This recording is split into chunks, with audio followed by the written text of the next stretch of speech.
yang baju hitam nih. Fatih, berapa umurnya sekarang? 11 tahun. Sudah berapa kali sakit Fatih? Berapa?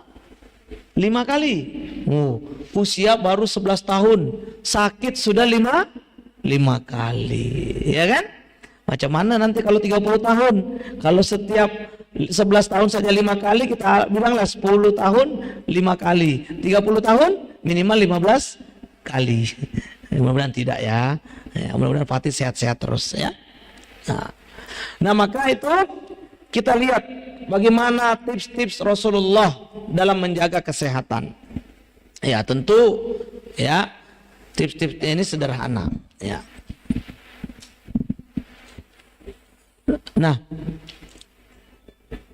adik-adik yang dimuliakan Allah Subhanahu wa taala. Tadi kita semua ini pernah sakit. Ya. Nah, kalau sakit biasanya adik-adik berobat kemana? Rumah sakit. Ya. Selain rumah sakit, kemana? Terapi kurma. Itu bukan kemana namanya itu ya. Kalau sakit ke rumah sakit, berobat. Yang lain kemana? Ke dokter ya. Ada juga yang nggak ke dokter. Ada. Kemana? Di rumah saja. Istirahat yang cukup, makan yang sehat. Ya. Nah, adik-adik yang dimuliakan Allah Subhanahu wa taala, itu boleh kita lakukan. Jadi pilihan kita mau ke rumah sakit boleh ya.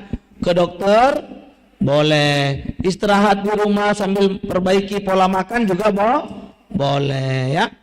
Istirahat yang cukup, perbaiki pola tidur itu juga boleh ya. Nah, oleh karena itu ya, kita lihat bagaimana Rasulullah menganjurkan kepada sahabatnya, yang itu bisa kita jadikan contoh ketika ada yang sakit di antara sahabat atau ya di antara keluarganya. Ya. Rasulullah itu ya melakukan 3 hal untuk upaya menjaga sekaligus mengobati kalau ada yang sakit. Menjaga kesehatan sekaligus mengobati yang sakit. Ada 3 langkahnya. Ya. Yang pertama, Nabi mendoakan orang-orang yang sakit di antara para sahabat atau keluarganya, ya, dengan meletakkan tangan kanan di tempat yang sakit. Meletakkan tangan kanan di tempat yang sakit. Adik-adik ada tangan kanan? Coba angkat tangan kanannya semua. Ya. Nah, kalau punya tangan kanan berarti ini sudah menjadi modal utama untuk sehat. Ya. Kalau sakit, pertama langkahnya apa? Letakkan tangan kanan di tempat yang sakit, lalu berdoa, mohon kesembuhan kepada Allah. Contohnya, misalnya kita sakit kepala, ya, pegang kepalanya, lalu baca doanya, doa untuk kesembuhan. Apa doanya? Ya, Bismillahirrahmanirrahim. Allahumma rabban nas azhibil ba'sa ishfi fa antas syafi la shifaa illa shifauka shifaan la yugadiru saqama. Ya. Ini dibaca 3 kali. Ya, dengan penuh keyakinan kepada Allah bahwa Allah akan berkenan memberikan kesembuhan. Ya. Insya Allah kalau kita baca ini sambil menyentuhkan tangan kanan ke tempat yang sakit, mudah-mudahan penyakitnya akan segera sembuh atau segera pulih. Nah, ini yang pertama. Jadi berdoa dengan meletakkan tangan kanan di tempat yang sakit, lalu membaca doa-doa kesembuhan. Yang pertama doanya Allahumma rabban nas azhibil ba'sa ishfi fa antas syafi la shifaa illa shifauka syifaan la yughadiru saqama. Yang kedua, doanya apa? As'alullahal azim rabbal arsyil azim ayyashfiyak. Ayo sama-sama ikuti Ustaz. Bismillahirrahmanirrahim. As'alullahal azim rabbal arsyil azim ayyashfiyak. As'alullahal azim rabbal arsyil azim ayyashfiyak. As'alullahal azim rabbal arsyil azim ayyashfiyak. Sudah ada yang hafal? Nah, coba. Bismillah.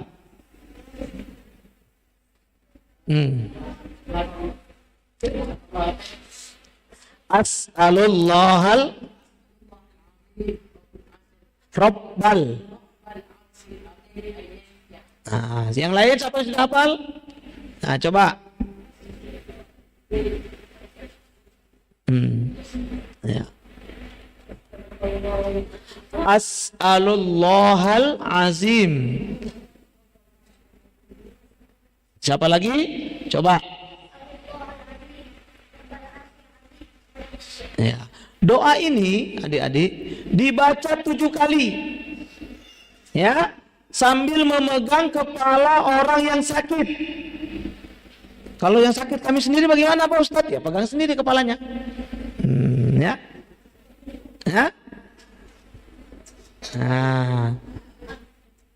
Ya. Nah, ini biasanya untuk orang lain memang. Ya. Boleh, ya. Kemudian ya. Doa yang lain. Bismillah. Bismillah. Bismillah. A'udzu billahi wa qudratihi min syarri ma ajidu wa uhadir. Saya ulangi. Bismillah. Bismillah. Bismillah. A'udzu billahi wa qudratihi min syarri ma ajidu wa uhadir. Ini dibaca 7 kali. Ya, bismillahnya 3 kali, a'udzu billahi wa qudratihi min syarri ma ajidu wa uhadir dibaca 7 kali. Ini juga untuk doa kesembuhan. Ya, ayo sama-sama. Bismillah. Bismillah. Bismillah. Bismillah. A'udzu billah wa qudratihi min syarri ma ajidu wa uhadir. Bismillah. A'udzu billah wa qudratihi min syarri ma ajidu wa uhadir.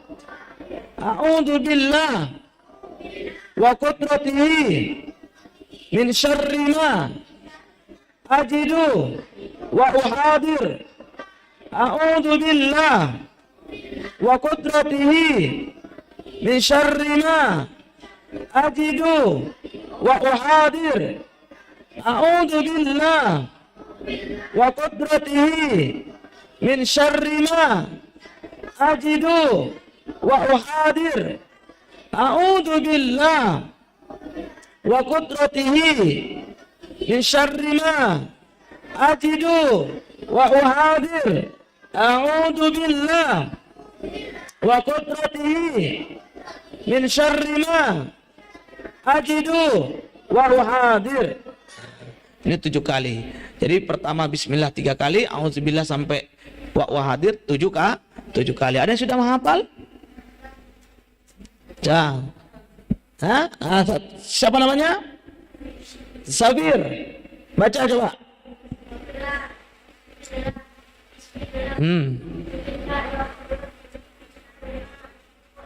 Mantap. Baca 7 kali itu ya. Insya Allah gangguan, jangankan sakit fisik, gangguan genderuwo pun hilang. Nah, jangankan gangguan sakit fisik, sakit badan, sakit gangguan nek lampir hilang juga. Nah, gangguan gerondong, kabur juga. Ya. Jadi adik-adik misalnya nih pulang dari pantai, tiba-tiba sampai di rumah udah gak enak badan, udah sakit, udah berat, udah mual-mual, baca terus, pegang kepala. Bismillah, bismillah, bismillah. A'udzubillah wa qudratihi min syarri ma ajidu wa uhadir. 7 kali. Ya. Gitu. Maka insyaallah ya penyakitnya akan hilang ya.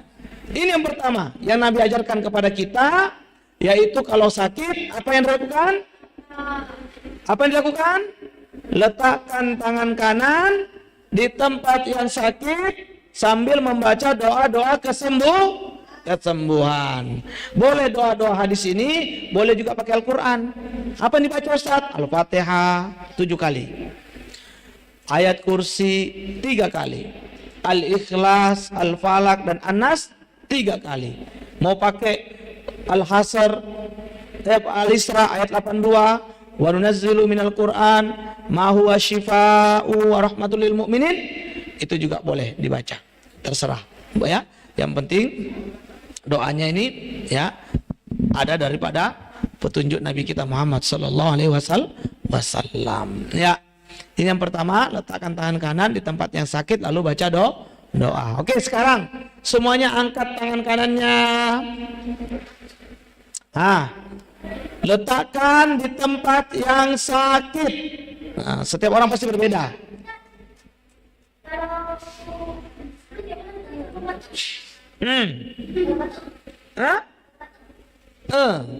Kan paru-paru itu batuk kan? Ya. Kalau nggak ada penyakit Pak Ustadz, atau di sini boleh juga. Atau di perut. Karena perut itu sumber penyakit. Ya. Nah, semua letakkan tangan kanannya, ayo. Ya, Ustadz letakkan di kepala biar jangan pikun-pikun. Ya. Ayo letakkan semua sudah. Ayo sama-sama kita baca doanya. Bismillahirrahmanirrahim. Allahumma rabban nas, azhidil ba'sa, ishfi fa anta syafi, la shifaa illa shifauka, shifaan la yugadiru saqama. Allahumma rabban nas, azhibil ba'sa, ishfi fa anta syafi, la shifaa illa shifauka, shifaan la yugadiru saqama.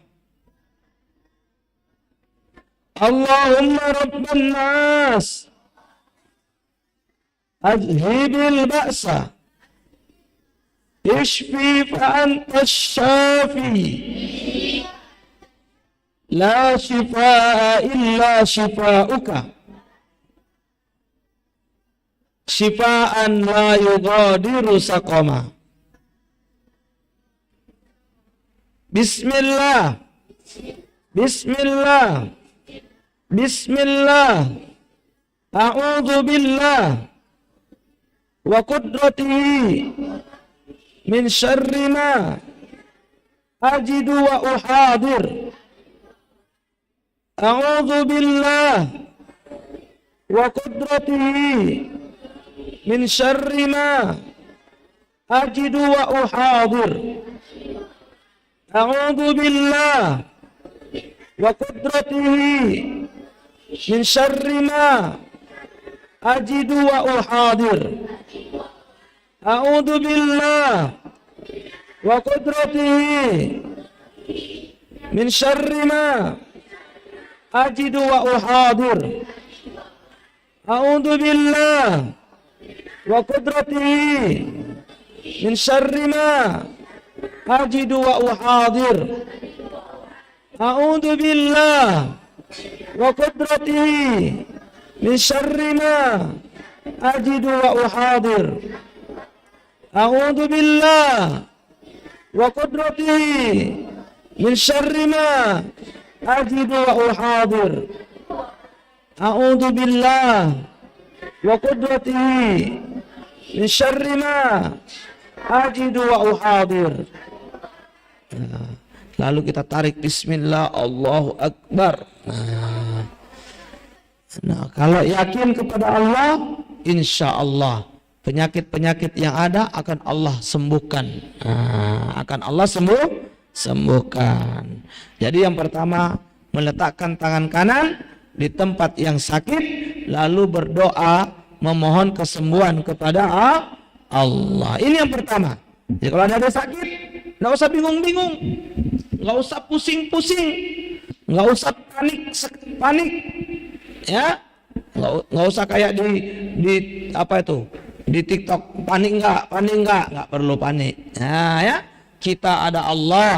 Kalau sakit, ya, wa idza maridtu fahuwa yashfin. Kalau aku sakit, dialah Allah yang akan menyembuhkan kita, ya. Nah, yang pertama bisa dipahami, ya. Jadi ini nanti bisa juga dipakai untuk meruqyah orang lain. Nah, ya. Nah, pegang kepala temannya, bacakan. Nah, ya. Yang kedua, ya, Rasulullah kalau sakit atau ada sahabatnya yang sakit, anggota keluarganya yang sakit, maka Rasulullah mengambil segelas air putih, ya, lalu dibacakan doa-doa ruqyah, ayat-ayat kesembuhan, doa-doa kesembuhan. Nah, ya. Yang pertama tadi ruqyah mandiri, yang ini ruqyah air. Nah, ya. Nah, contohnya bagaimana? Karena ini puasa nggak ada air, ya. Nah, maka contohnya bayangkan saja ada air di tangan kanan. Nah, letak dekat mulut. Nah, coba tangan kanannya semua model seperti Ustadz. Ayo dekat mulut. Ya, bayangkan di sini ada air 1 gelas. Ya, jangan diminum, batal puasa. Nah, ya, tak boleh membayang-bayangkan makan minum. Nah, ya. Dah. Lalu air segelas ini kita bacakan doa-doa kesembuhan atau ayat-ayat Al-Qur'an dengan niat untuk pengobatan. Ya, mari. Apa yang kita baca? Yang kita baca Al-Fatihah. Apa? Nah, Al-Fatihah, bukan Al-Fatihah. Kalau Al-Fatihah enggak sembuh. Nah, ya, karena enggak ada Al-Fatihah di Al-Qur'an. Yang ada Al-Fatihah. Nah, ya. Ayo sama-sama coba kita baca Al-Fatihah untuk air putih yang ada di tangan kanan kita. A'udzu billahi minasy syaithanir rajim. Bismillahirrahmanirrahim. Alhamdulillahi rabbil alamin. Ar-Rahmanir Rahim.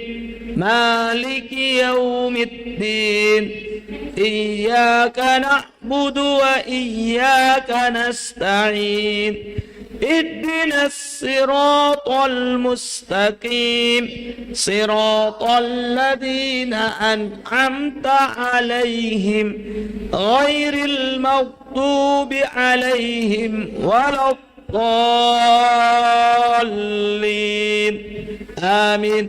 Tiup ke airnya. Ya. Kalau air panas tak boleh tiup untuk dingin. Kalau untuk pengobatan boleh, ya. Ya.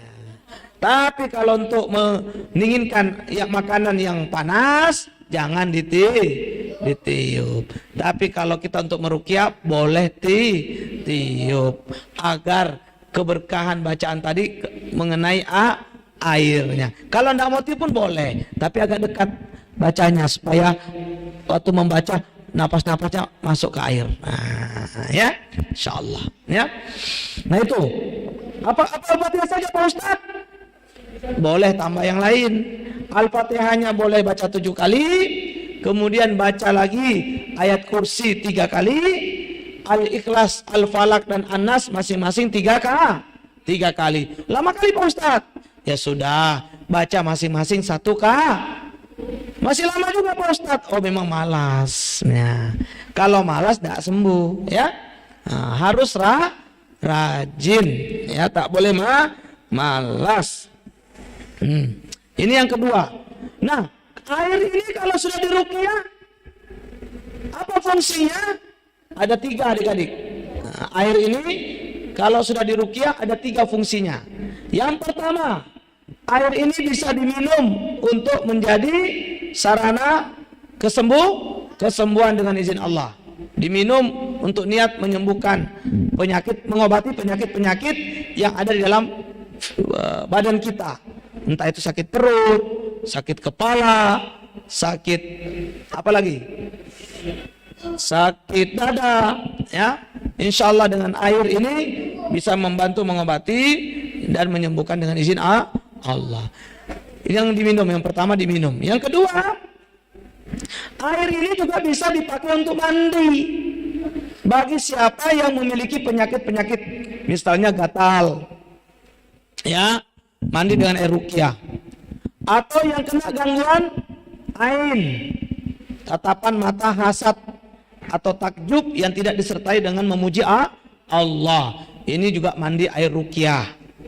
Atau orang yang terkena sihir, ya, mungkin ada tetangganya yang menyihirnya karena dia terlalu ganteng. Nah, ya. Karena terlalu ganteng, ada tetangganya yang cewek suka dia disihirnya biar mau jadi suaminya. Ada begitu? Ya. Oh banyak, pengalaman banget adik-adik ini. Ya. Nah, ada orang disihir, ada yang disihir tokonya jadi sepi, nggak laku. Ada yang disihir nasinya, makanan yang dijual, ya, basi, ya. Ini bisa juga digunakan air ini untuk menghilangkan pengaruh sihirnya. Jadi yang kedua bisa untuk mandi. Yang ketiga, air yang sudah diruqyah ya, bisa digunakan untuk menyiram tempat-tempat yang dianggap terkena sihir, seperti toko, rumah, kantor, ya. Dipercikkan, ya. Jangan dipakai mandi, ya. Rumah dimandikan berapa ember pula airnya, kan? Nah, cukup percik-percik saja, ya. Semprotkan pakai botol kiss spray, ya. Insya Allah sudah cukup untuk membantu membersihkan pengaruh sihir ataupun mengusir jin-jin kiriman, ya. Ini fungsi air kalau sudah diruqyah. Bisa diminum, bisa untuk mandi, bisa untuk menyiram, ya, area-area yang dianggap terkena gangguan sihir. Nah, ini yang kedua tips dari Nabi kita. Kalau ada yang sakit, maka silakan untuk meruqyah air, kemudian meminumnya, menggunakannya untuk mandi atau menyiramkan kepada area-area yang dianggap ada pengaruh sihir padanya.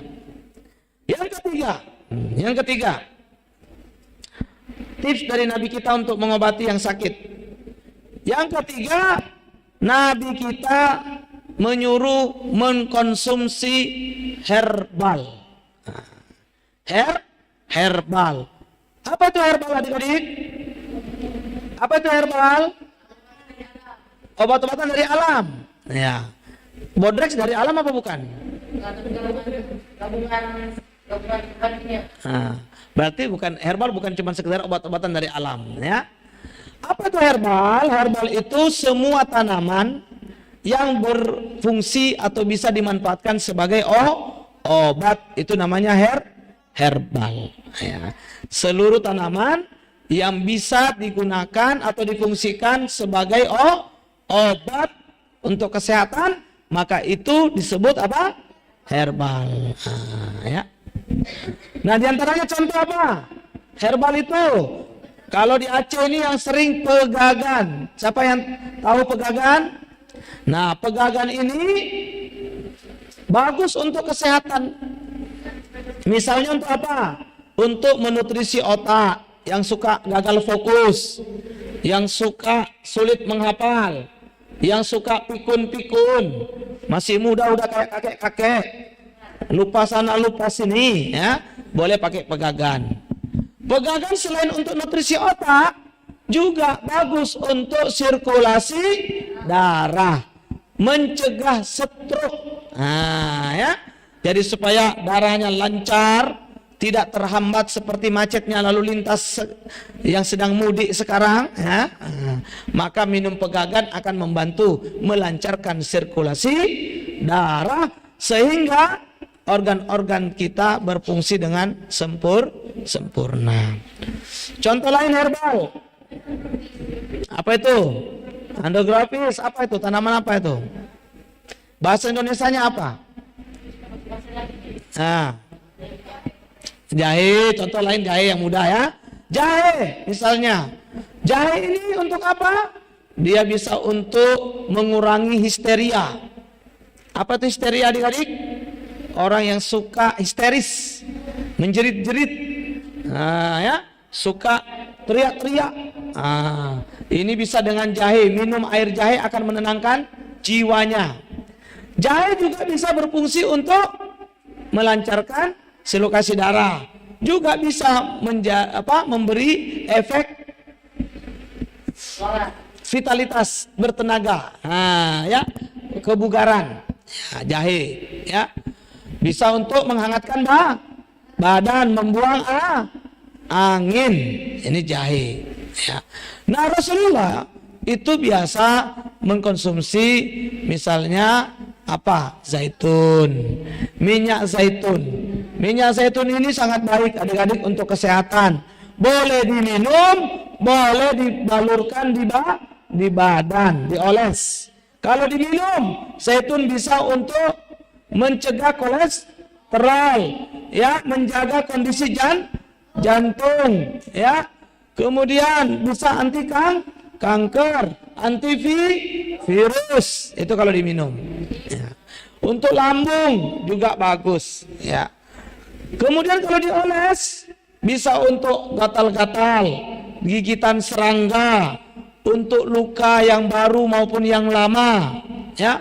Untuk urut, ya, bisa menggunakan minyak zaitun. Ya.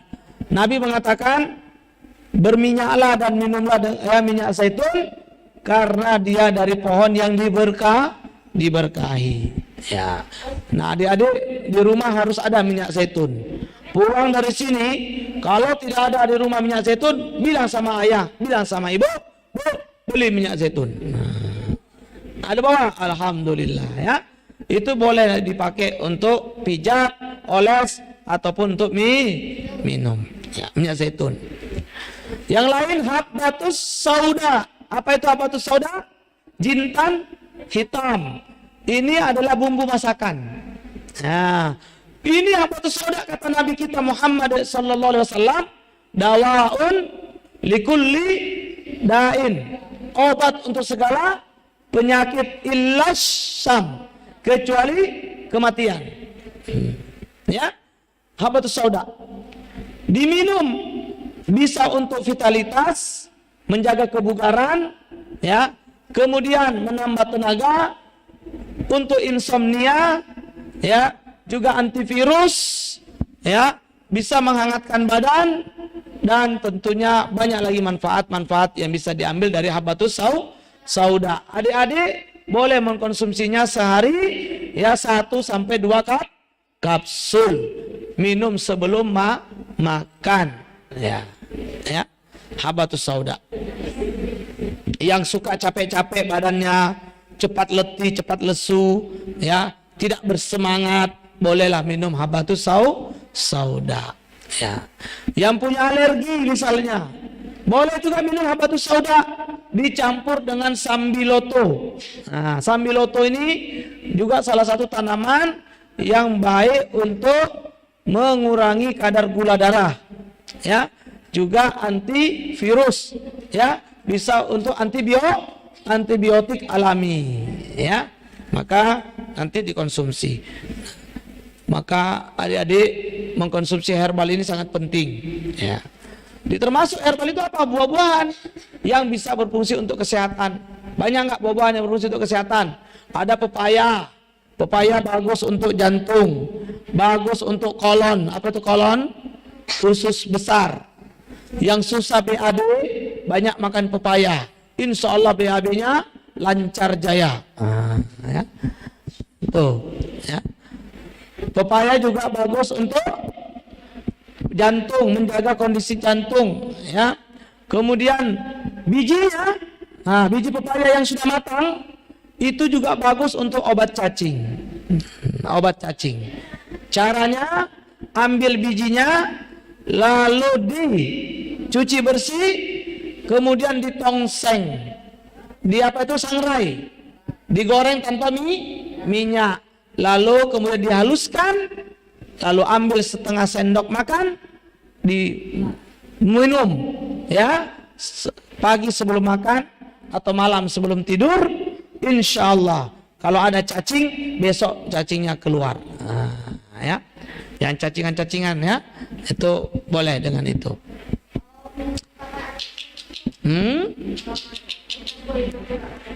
Nggak perlulah makan pepayanya saja, ya. Kalau nggak ada cacingnya, makan pepayanya saja. Kemudian apa lagi? Ya, tanaman-tanaman yang lain yang bisa membantu untuk kesehatan. Misalnya kumis kucing untuk apa? Untuk ginjal. Ya, tempuyung untuk batunya.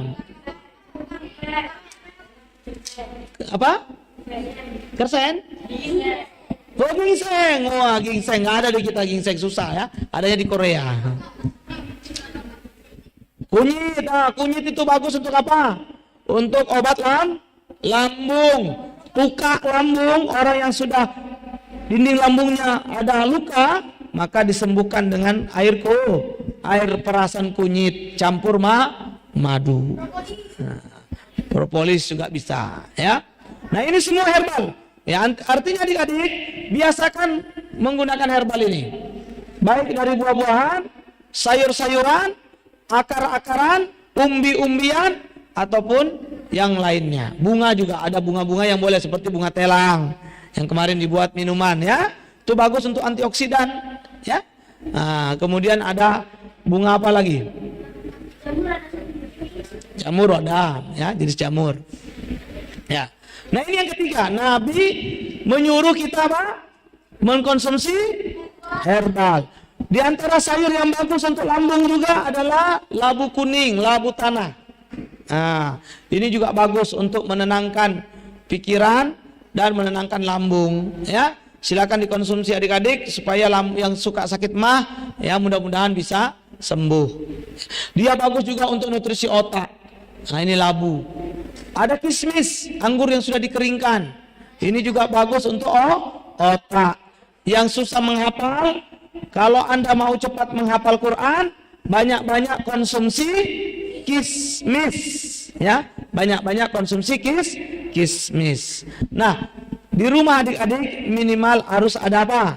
Madu, zaitun, habatus sauda, kismis, kurma, dan propolis, ya, dan buah-buahan yang umum. Misalnya jeruk boleh, buah apel juga bagus, ya. Tapi jangan satu jenis saja, harus banyak jenisnya. Harus banyak jenisnya, bergantian kita konsumsinya. Itu adik-adik, ya. Jadi yang ketiga, Nabi suruh kita konsumsi apa? Herbal. Yang pertama tadi apa? Ketika kita sakit, Nabi suruh apa?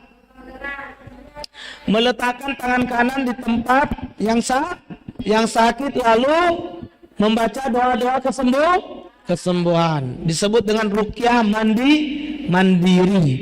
Yang kedua, mengambil air putih lalu meruqyahnya, ya, lalu diminum, dimandikan ataupun disiramkan ke tempat yang dianggap ada gangguan sihirnya, ya, atau ada penyakitnya. Ya. Yang ketiga, konsumsi herbal. Herbal ini, ya, adalah semua tanaman yang bisa berfungsi sebagai obat, ya. Nanti bisa dikonsumsi untuk membantu mengobati ataupun menjaga kesehatan kita. Nah, selanjutnya adik-adik, ya, itu tadi cara kalau kita sakit, obati dengan itu. Nah, kalau tidak sakit supaya tetap sehat bagaimana? Perlu namanya penjagaan kesehatan.